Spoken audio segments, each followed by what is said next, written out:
भाई बहनों तथा बच्चे,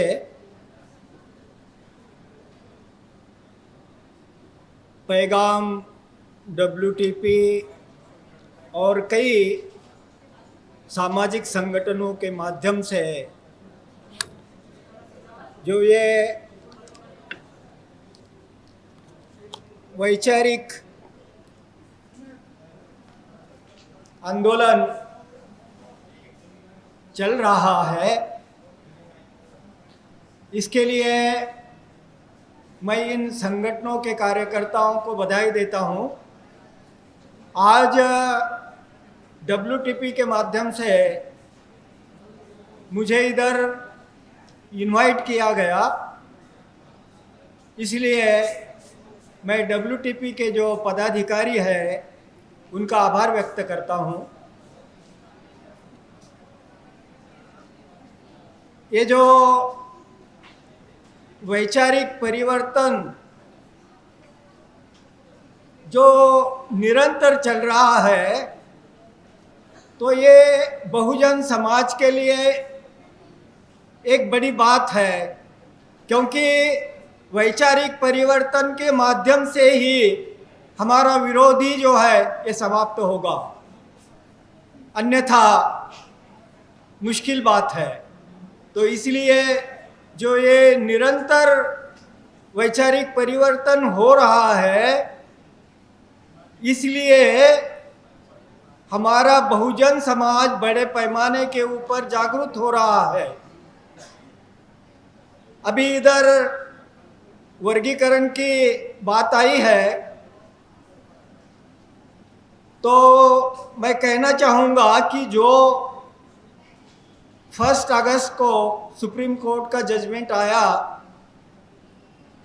वो कानूनी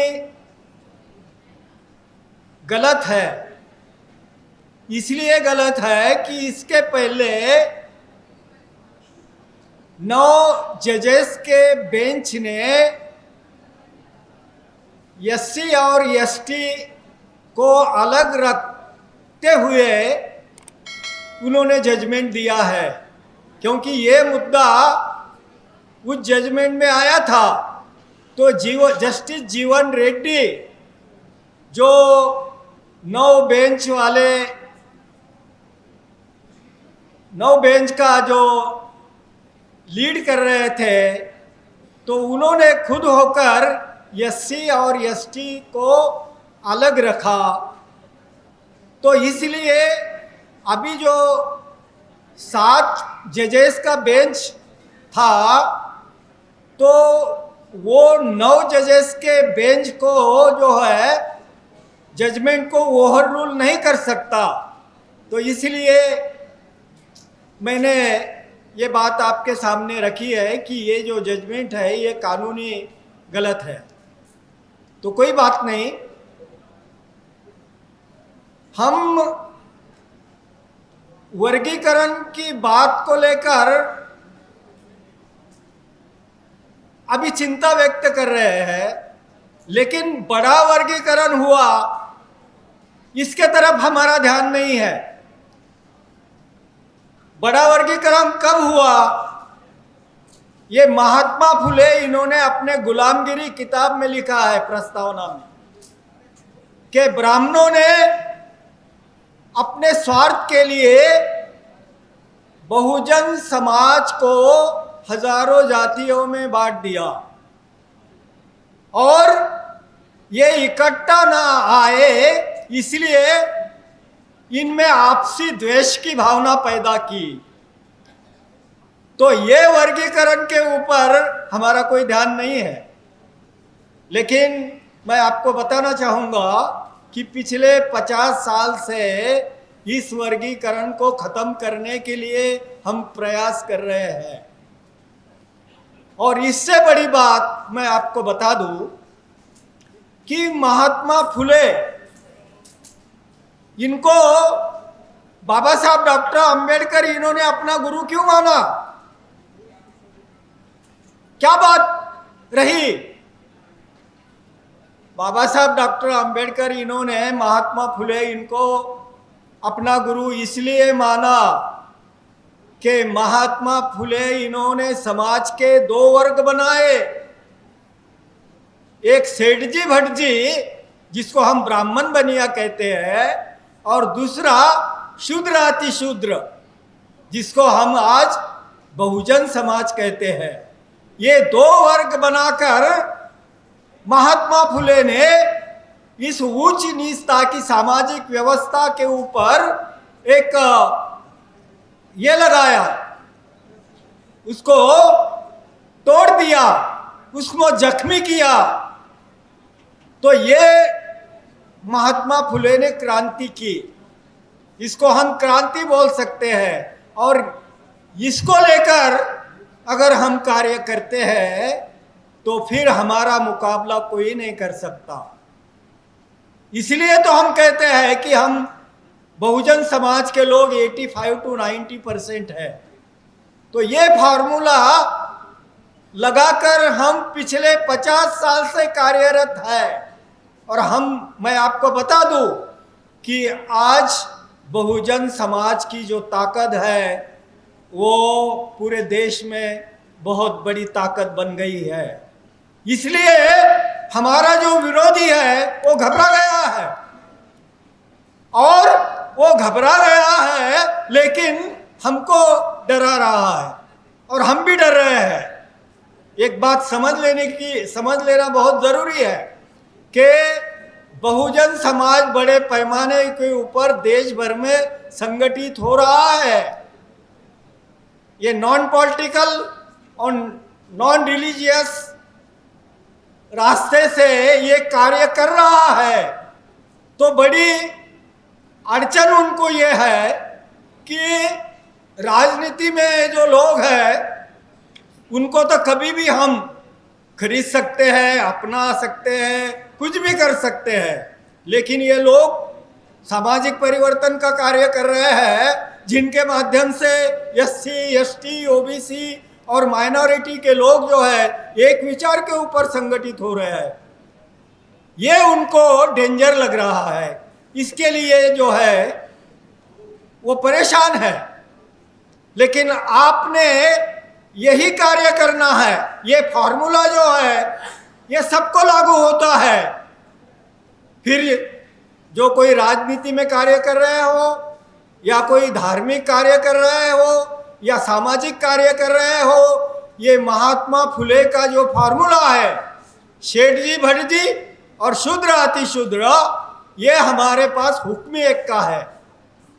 ये हमारे पास हुक्मी एक का है, वो जिसको कोई मार नहीं सकता। तो इसलिए ये जो सामाजिक लड़ाई चल रही है वो बड़ी लड़ाई है। क्यों? कि बाबा साहब डॉक्टर अंबेडकर इन्होंने कहा है कि political revolution always follows social revolution.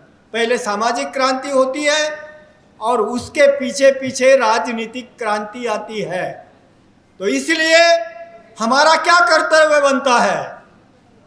हमारा कर्तव्य बनता है कि पहले सामाजिक क्रांति के लिए कार्य करें, पहले सामाजिक क्रांति के लिए कार्य करें, तो फिर राजनीतिक क्रांति जिसको हम सत्ता कहते हैं वो अपने आप चले आएगी।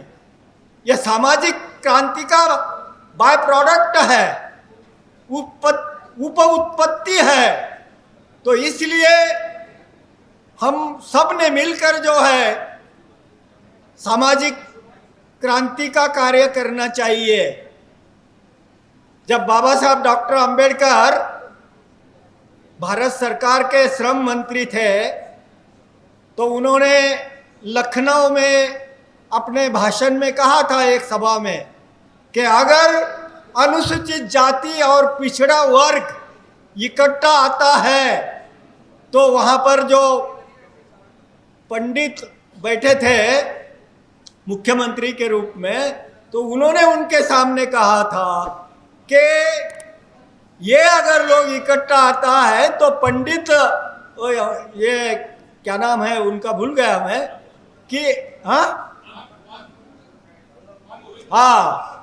Thank you.